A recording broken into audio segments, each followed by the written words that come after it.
รายการข่าวนครหลวงเวียงจันทน์รายการข่าวนครหลวงเวียงจันทน์สบายดีท่านผู้ฟังที่เคารพที่นี่สถานีวิทยุกระจายเสียงนครหลวงเวียงจันทน์รายการข่าวนครหลวงเวียงจันทน์ประจำวันพุธวันที่7 มกราคม 2026มีข่าวที่สำคัญต่างๆมานำเสนอต่อบรรดาท่านต่อไปเชิญท่านรับฟังรายละเอียดกองประชุมใหญ่ผู้แทนทั่วประเทศครั้งที่12ของพรรคประชาชนปฏิวัติลาวไข้ขึ้นอย่างสง่าผ่าเผยกองประชุมใหญ่ผู้แทนทั่วประเทศครั้งที่12ของพรรคประชาชนปฏิวัติลาวไข้ขึ้นอย่างสง่าผ่าเผยในวันที่6 มกราคม 2026อยู่หอประชุมแห่งชาติภายใต้คำขวัญยกสูงบทบาทการนำพาที่เข้มแข็งของพรรคตั้งหน้าสร้างเศรษฐกิจเอกราชเป็นเจ้าตนเองสืบต่อบูรณะระบอบประชาธิปไตยประชาชนให้หนักแน่นก้าวขึ้นสู่สังคมนิยมโดยเป็นประธานของสหายทองลุนศรีสุฤทธิ์เลขาธิการใหญ่คณะบริหารงานศูนย์กลางพรรคประธานประเทศมีพระเทลานุเทระบรรดากรรมการกรมการเมืองศูนย์กลางพรรคคณะเลขาธิการศูนย์กลางพรรคกรรมการศูนย์กลางพรรคนักปฏิบัติอาวุโสวิรชนแห่งชาติพร้อมด้วยสมาชิกพรรคสมบุญ834สหายหญิง123สหายที่เป็นตัวแทนให้สมาชิกพรรคทั่วประเทศ 400,000 กว่าสหายสหายทองลุนศรีสุฤทธิ์กล่าวสุนทรพจน์ไขกองประชุมใหญ่ผู้แทนทั่วประเทศครั้งที่12บางตอนสำคัญว่ากองประชุมใหญ่ครั้งที่12ของพรรคครั้งนี้ได้ดำเนินในเวลาที่โลกมีการเปลี่ยนแปลงใหญ่หลายด้านโดยเฉพาะความก้าวหน้าของวิทยาศาสตร์เทคโนโลยีที่ก้าวกระโดดซึ่งเป็นปัจจัยสำคัญยู่แห่งการพัฒนาของโลกไปสู่บาทก้าวใหม่พร้อมกันนั้นก็เกิดสิ่งท้าทายทดสอบใหม่หลายประการที่ส่งผลกระทบต่อประเทศของพวกเขาในขณะเดียวกัน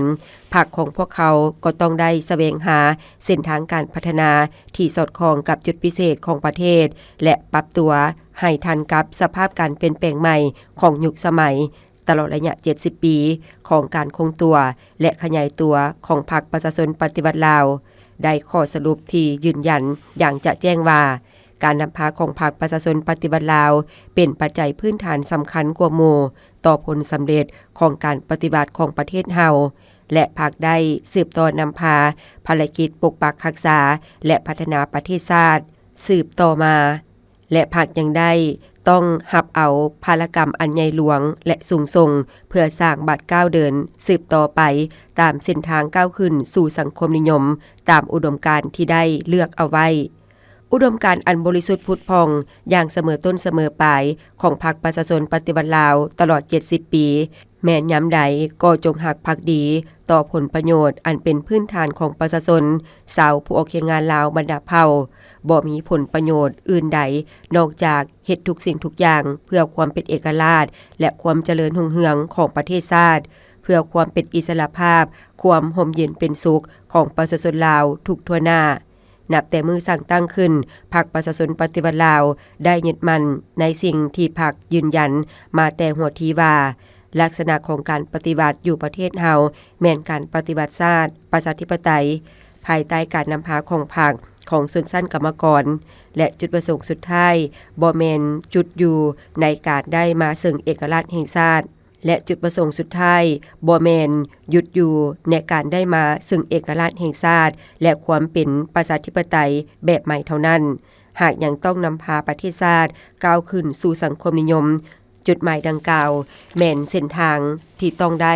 ไปตามของการปฏิบัติอยู่ประเทศเฮาภายใต้การนำพาของพรรคประชาชนปฏิวัติลาวกองประชุมใหญ่ครั้งที่12ของพรรคประชาชนปฏิวัติลาวจะดำเนินภายใต้คำขวัญยกสูงบทบาทการนำพาที่เข้มแข็งของพรรคตั้งหน้าสร้างเศรษฐกิจเอกราชเป็นเจ้าตนเองสืบต่อบูรณะระบอบประชาธิปไตยประชาชนให้หนักแน่นก้าวขึ้นสู่สังคมนิยมยืนอยู่ต่อหน้าสภาพการใหม่ความต้องการใหม่ของการปฏิบัติของประเทศเฮาเพื่อสืบต่อยู่แห่งการผันขยายแนวทางเปลี่ยนแปลงใหม่สู่ลงเลิกนั้น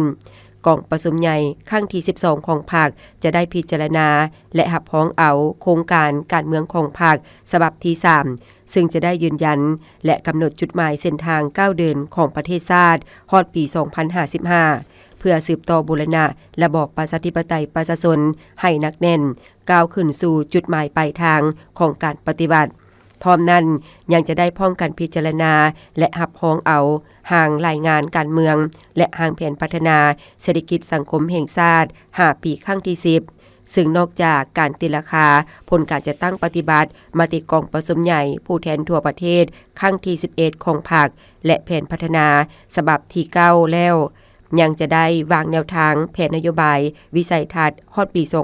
2055 ยุทธศาสตร์พัฒนา 10 ปี 2026-2035 และแผนพัฒนาเศรษฐกิจสังคม 5 ปี 2026-2030 เพื่อพันขยายโครงการการเมืองของพรรคให้เป็นอันละเอียดเติมอีกนอกนี้ยังจะได้พิจารณาและหับฮ้องเอาห่างกฎระเบียบฉบับปรับปรุงของพรรคเพื่อในใส่สร้างพรรคให้นับมือนับเติบใหญ่ปลอดใสเข้มแข็งและหนักแน่นยกสูงบทบาทการนำพาที่เข้มแข็งก้าวขึ้นเฮ็ดให้ล้นภารกรรมประวัติศาสตร์อันมีเกียรติสง่าของตนในระยะใหม่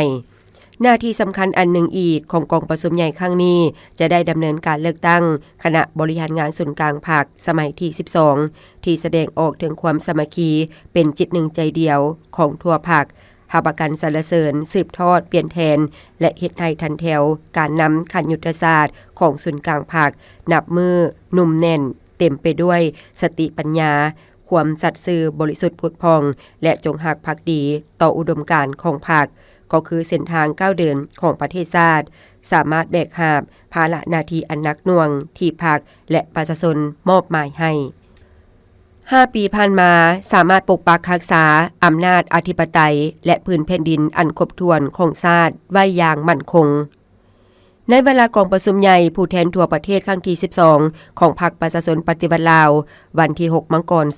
2026อยู่หอประชุมแห่งชาติสหายทองดุลศรีสุฤทธิ์เลขาธิการใหญ่คณะบริหารงานศูนย์กลางพรรคประธานประเทศได้ผ่านทางรายงานการเมืองของคณะบริหารงานศูนย์กลางพรรคสมัยที่11ว่าระยะ5 ปีผ่านมาด้วยการนำพาซี่นำที่เป็นเอกภาพสูงของศูนย์กลางพรรคความพยายามบุกบืนขององค์การจัดตั้งในระบบการเมืองแต่เทิงลงลุมและการเข้าร่วมของทั่วปวงชนลาวการร่วมมือสนับสนุนช่วยเหลือจากเพิ่นมิตรต่างประเทศพวกเขาสามารถเฮ็ดให้ทิศทางคาดหมายสู่สนที่วางออกได้รับการจัดตั้งปฏิบัติมีผลสำเร็จหลายประการเป็นที่น่าภาคภูมิใจเศรษฐกิจของประเทศยังรักษาได้การเติบโตอย่างต่อเนื่องเสถียรภาพของเศรษฐกิจมหาภาคมีบาดก้าวดีขึ้นสามารถควบคุมได้ภัยเงินเฟ้อคุ้มครองอัตราแลกเปลี่ยนในระดับหนึ่งเศรษฐกิจของประเทศกำลังฟื้นตัวและได้มีพื้นฐานในทางบวกหลายขึ้นผลสำเร็จที่พ้นเด่นแม่นสามารถปกปักรักษาอำนาจอธิปไตยและพื้นแผ่นดินอันครบถ้วนของชาติไว้ได้อย่างมั่นคงรับประกันเสถียรภาพทางการเมืองสังคมมีความสงบปลอดภัยโดยพื้นฐานสามารถสกัดกั้นและต้านทุกการทำลายมั่งเพที่เลือกแลบของอิทธิกำลังปรปักษ์และกลุ่มคนบ่หวังดีต่อประเทศเฮาสกัดกั้นและแก้ไขบรรดาเหตุการณ์ย่อท้อในสังคมกำลังป้องกันชาติป้องกันความสงบเป็นหลักแหล่งร่วมกันทุกกำลังภายในชาติจัดตั้งปฏิบัติวาระแห่งชาติว่าด้วยการแก้ไขปัญหายาเสพติดถือเป็นสนามรบหนึ่งที่ดุเดือดแต่ได้รับการจัดตั้งพันขยายด้วยผลสำเร็จเป็นอย่างดีกำลังประกอบอาวุธยามใดก็เป็นกำลังที่จงรักภักดีและไว้ใจของพรรคซึ่งได้รับการปรับปรุงก่อสร้างและยกระดับให้เข้มแข็งหนักแน่นในทุกด้านเป็นก้าวๆสู่ส่วนจะตั้งปฏิบัติแผนพัฒนาเศรษฐกิจสังคมแห่งชาติติดพันกับการปฏิบัติวาระแห่งชาติว่าด้วยการแก้ไขความยุ่งยากด้านเศรษฐกิจการเงินสามารถยัดได้ผลสำเร็จสำคัญหลายด้านเป็นพื้นฐานประคับประคองเศรษฐกิจมหาภาคบ่ให้ตกเข้าสู่ภาวะวิกฤตการดำเนินมาตรการต่างๆที่มีจุดสุมด้วยการปรับปรุงระบอบระเบียบการกลไกคุ้มครองเศรษฐกิจที่อำนวยและส่งเสริมการผลิตธุรกิจหันเป็นทันสมัยได้จำนวนหนึ่งอาจส่งวางการหัวไหลงบประมาณของรัฐทุกระดับได้ดีขึ้นได้เริ่มปฏิรูปรัฐวิสาหกิจจำนวนหนึ่งอย่างจริงจังขยายการผลิตเป็นสินค้าติดพันกับการปรุงแต่งสร้างมูลค่าเพิ่มระบบโครงสร้างพื้นฐานใหม่จำนวนหนึ่งได้รับการพัฒนาและเปิดการนำใช้ เฮ็ดให้นโยบายเสื่อมโยงเสื่อมจอดมีบาดก้าวบุกทะลุใหม่5 ปีผ่านมาได้พัฒนาทรัพยากรมนุษย์เป็นหน้าที่แถวหน้าปรับปรุงคุณภาพการเรียนการสอนสุมใส่แก้ไขสภาพขาดครูสอนการบูรณะการเรียนการสอนนักศึกษาส่งเสริมการค้นคว้าวิทยาศาสตร์การสร้างนวัตกรรมยกระดับการส่งเสริมเบี้ยการพยาธิการปิ่นปัวสุขภาพและการบริการด้านสาธารณสุขอนุรักษาและเสริมขยายมรดกวัฒนธรรมที่เป็นเอกลักษณ์ของชาติถือสำคัญการคุ้มครองแรงงานส่งเสริมการพัฒนาฝีมือแรงงานปฏิบัตินโยบายต่อผู้ที่มีคุณงามความดีต่อประเทศชาติช่วยเหลือสงเคราะห์ต่างๆได้เป็นอย่างดีองค์การรัฐทุกขั้นได้รับการปรับปรุงมีความกระทัดรัดและมีประสิทธิผลเพื่อสู่คุณภาพใหม่ไปเคียงคู่กับการสร้างปรับปรุงกฎหมายและนิติกรรมลุ่มกฎหมายอย่างเป็นระบบเป็นพื้นฐานอันเข้มแข็งให้การหันไปสู่การคุ้มครองรัฐคุ้มครองสังคมด้วยกฎหมายผันขยายแนวทางเปลี่ยนแปลงใหม่ในเวียกการแนวโฮมเวียกการมหาชนของพรรคเป็นกฎหมายและนิติกรรมเป็นพื้นฐานค้ำประกันการปฏิบัติสิทธิหน้าที่ภาระบทบาทขององค์การเหล่านั้นให้การค้นคว้าศึกษาอบรมเต้าห่มความสามัคคีทั่วปวงชนลาวประกอบส่วนในการปฏิบัติ2หน้าที่ยุทธศาสตร์ตั้งหน้าปฏิบัติแนวทางการต่างประเทศเอกราชเป็นเจ้าตนเองสืบต่อดำเนินนโยบายการทูตเปิดกว้างอย่างเป็นเจ้าการในขอบ2ฝ่ายและหลายฝ่ายอย่างตั้งหน้าสามารถรักษาได้สภาพแวดล้อมสากลที่อำนวยให้การปกปักรักษาและพัฒนาประเทศชาติยกฐานะบทบาทของประเทศเฮาและของพรรคเฮาให้สูงเด่นขึ้นในเวทีสากลอีกบัดก้าวหนึ่งที่สำคัญซุ่มใส่ปรับปรุงก่อสร้างภาคทั้ง4ด้านไปพร้อมๆกันเป็นต้นสร้างการหันเปลี่ยนอย่างแข็งแรงเลิกเซิงด้านแนวคิดการเมืองซึ่งถือเป็นสนามรบแถวหน้าของภาคในระยะใหม่เวียการค้นคว้าทฤษฎีสรุปพฤติกรรมของภาคโดยเฉพาะการค้นคว้าแนวคิดไกลโซนภูมิหารได้มีผลสำเร็จที่พ้นเด่นติดพันกับการแลกเปลี่ยนบทเรียนด้านทฤษฎีพฤติกรรมกับภาคอ้ายน้องอย่างเป็นปกติภาคประชาชนปฏิบัติลาวได้ยุ่งแหงการก่อสร้างปรับปรุงภาคได้ถือเอาคุณภาพเป็นกกเฮ็ดให้การจัดตั้งรากฐานภาคและทันแถวสมาชิกภาคมีจำนวนเพิ่มขึ้น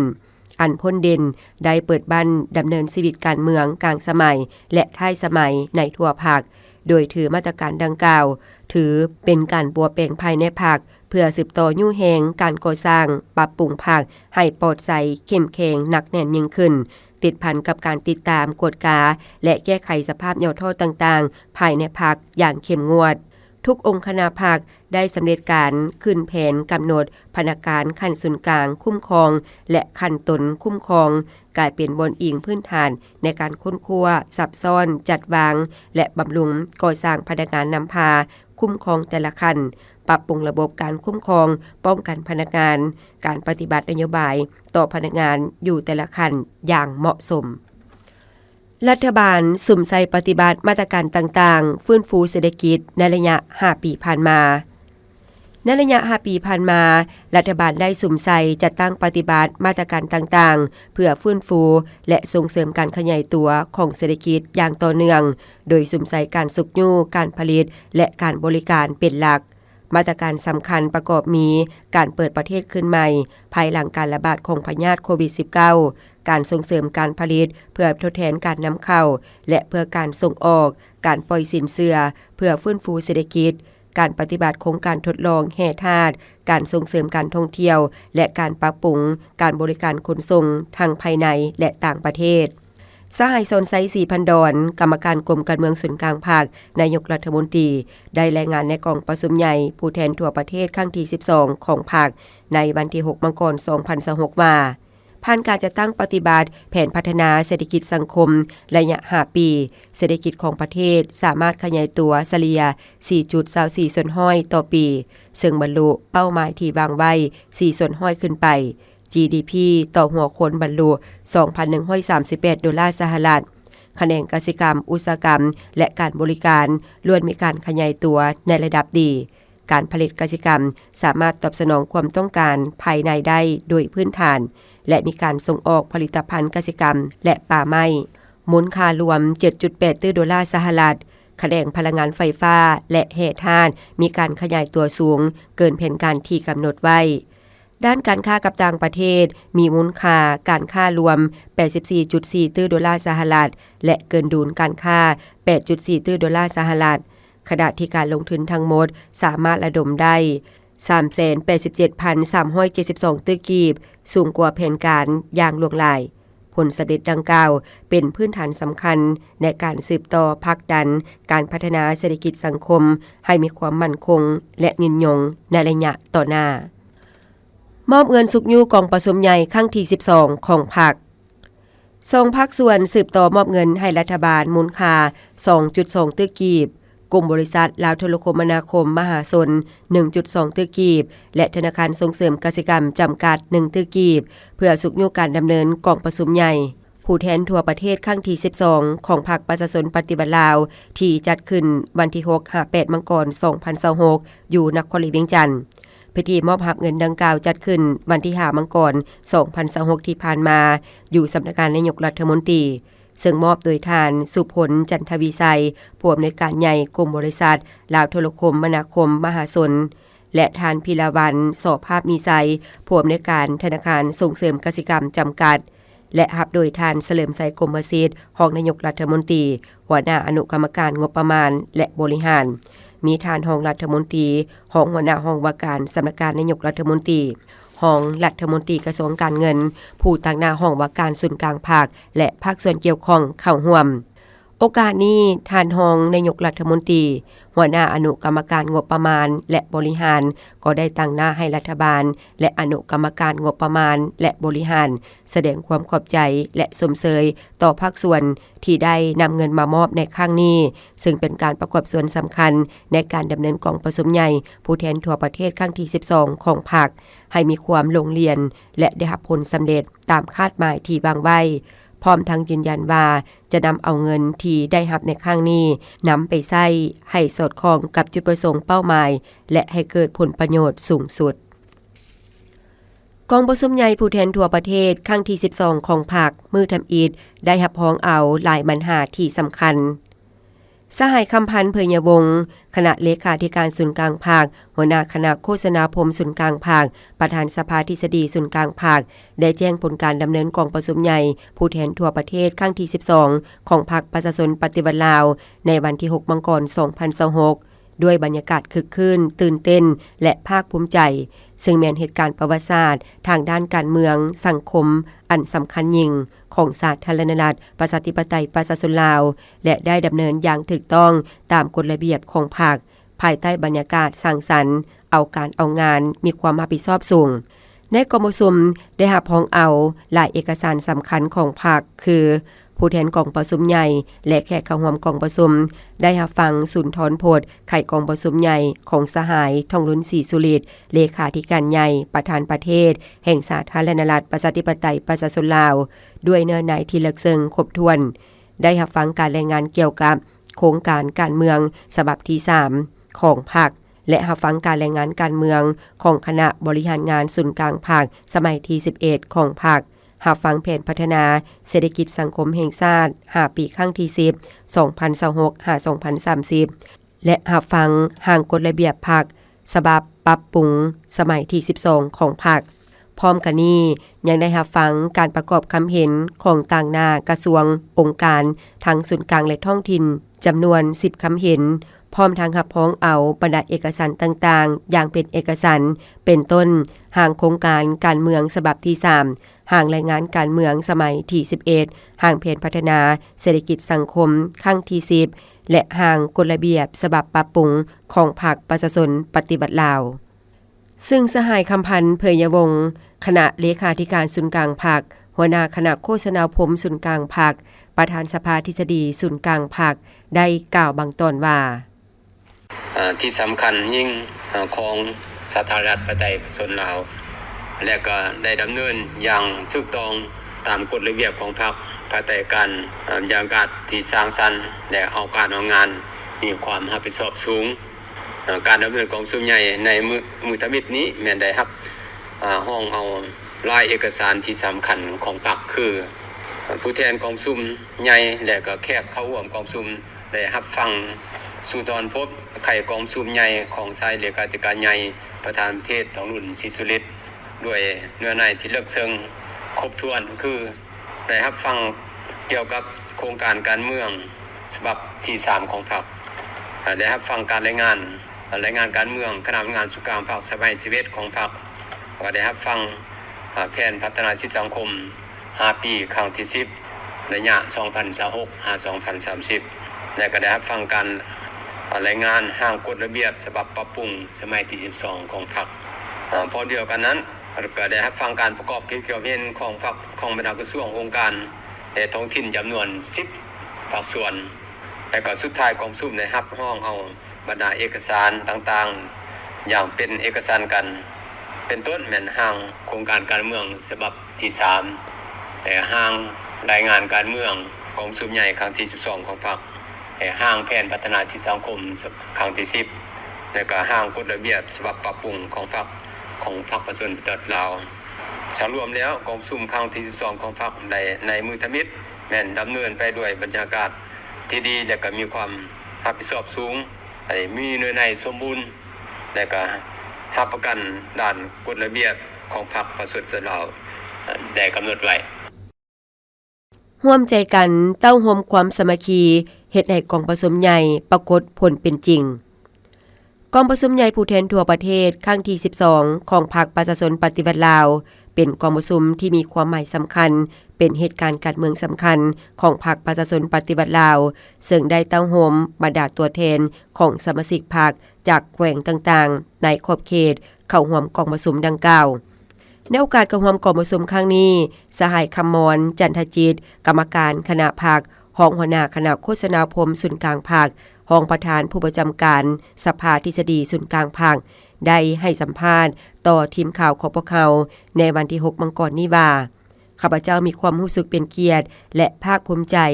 ดีใจที่ได้มีส่วนร่วมเข้าร่วมการเกี่ยมกองประชุมในครั้งนี้ถือว่าเป็นบรรยากาศที่มีความคึกคืนและมีความรับผิดชอบและทางมีความสนิทสนมมีความรับผิดชอบบ่ว่าจะอยู่ภายในกองประชุมก็คืออยู่นอกกองประชุมล้วนแล้วแต่แสดงถึงความตั้งอกตั้งใจความเชื่อมั่นและความรับผิดชอบของแต่ละภาคส่วนกองประชุมครั้งนี้แตกต่างจากกองประชุมในสมัยก่อนๆเนื่องจากว่าได้มีโครงการการเมืองฉบับที่3ของพรรคตลอดระยะ50 กว่าปีที่ผ่านมาพวกเขาบ่ได้วางโครงการการเมืองแต่ได้นำพาด้วยแนวทางแผนยุทธศาสตร์นโยบายของพรรคในแต่ละสมัยพร้อมนี้สหายคำมรจันทจิตกรรมการคณะพรรครองหัวหน้าคณะโฆษณาพรมศูนย์กลางพรรครองประธานผู้ประจำการสภาทฤษฎีศูนย์กลางพรรคยังกล่าวเติมอีกว่าโดยเฉพาะเป็นเนื้อในที่ละเอียดทุกเรื่องคนนั้นมีลักษณะของการแต่พอเขาซุ้มใส่ในส่วนที่มันยังอันนึงในข้ามพ้นของผู้ซุ่มก็ได้สี่ให้แจ้งว่ายุคสูงบทบาทความสมรรถน้ำพาที่เข้มแข็งของพรรคอันนี้มันบ่งบอกถึงความชัดเจนทางด้านเนื้อในเราเพื่อจะให้บทบาทของพรรคมันมีความสูงขึ้นนะครับความเชื่อมั่น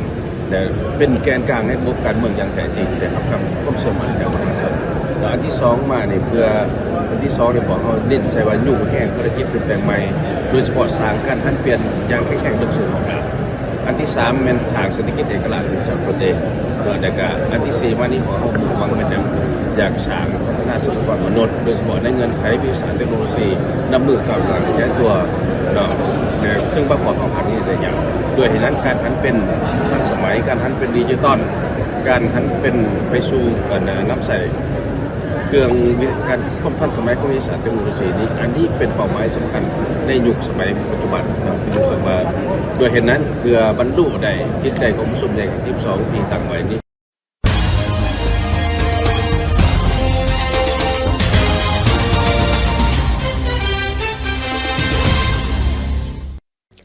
ต่อไปเส้นทางรับฟังข่าวต่างประเทศท่านตัวเลิมเฮียข้องคะแนนการเมืองภายในต้องยกระดับเวียการเสนาธิการยุทธศาสตร์ในวันที่5 มังกรที่ผ่านมาอยู่นครหลวงฮานอยคณะการเมืองภายในศูนย์กลางพรรคได้จัดพิธีเฉลิมฉลอง60 ปีแห่งวันมูลเสื้อคณะการเมืองภายในของพรรควันที่5 มังกร 1966 55 มังกร 2026และต้อนรับเหรียญไซโฮจิมินห์ครั้งที่2 เข้าร่วมพิธีเฉลิมฉลองมีท่านตัวเหลิมเลขาธิการใหญ่ท่านเหลืองเกืองประธานประเทศท่านฝ่ามิงจิงนายกรัฐมนตรีท่านเจินเทิงเหมินประธานสภาแห่งชาติและบรรดาการนำอดีตการนำภาครัฐของเวียดนามท่านตัวเหลิมกล่าวคำเห็นในพิธีว่าเวียกการเมืองภายในแม่นคงเขตหลักแหล่งเพื่อในใส่ปกปักรักษาภาคปกปักรักษาระบอบปกป้องสิทธิและผลประโยชน์อันชอบธรรมถูกต้องของประชาชนท่านชี้แจงว่าต้องอยู่แห่งเวียกการเป็นเสนาธิการหันเปลี่ยนอย่างแห่งกว่าเก่ามีประสิทธิผลกว่าเก่ายืนยงกว่าเก่าในเวียกการป้องกันต้านการสอดลาดบังหลวงสิ้นเปลืองภัยหย่อท่อนี่แม่นหน้าที่ยุทธศาสตร์ยาวนานต้องดำเนินด้วยความมานะอดทนเป็นประจำต่อเนื่องบ่หยุดยั้งและบ่เฮ็ดตามแบบกระแสขบวนการอย่างเด็ดขาด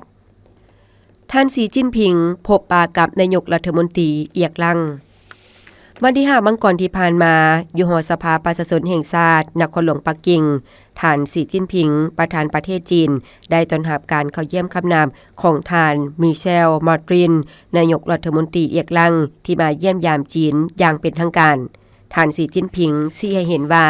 จีนยินดีร่วมกับเอียกลังเพิ่มทวีการแลกเปลี่ยนทางด้านยุทธศาสตร์ลงเลิกคงเป็นเนื้อเสือใจกันทางการเมืองเปิดกว้างการร่วมมือที่ติดแท้ตัวจริงเพื่อสร้างความผาสุกให้ประชาชนของ2ประเทศเพิ่มพลังแห่งเข้าในการขยายการพัวพันระหว่างจีนยุโรปจีนยินดีเพิ่มทวีการร่วมมือด้านเศรษฐกิจการค้ากับเอียกลังเสื่อมต่อยุทธศาสตร์การพัฒนาในคงเขตปัญญาประดิษฐ์เศรษฐกิจดิจิทัลและคงเขตอื่นๆสุขยู่การลงทุนต่อกันบรรลุกันสวยสู่ยู่นุนกันทางด้านทายแห่งสมไส้กาลโอกาสและพัฒนาร่วมกันท่านมิเชลมาร์ตินกล่าวว่าเอียกลังยึดมั่นปฏิบัตินโยบายประเทศจีนเดียวยินดีร่วมกันกับจีนลงเลิกการร่วมมือในคงเขตการค้าการลงทุนวิทยาศาสตร์เทคโนโลยีและคงเขตอื่นๆจีนได้เสริมขยายบทบาทสำคัญที่ขาดบ่ได้ในเวียกการสากล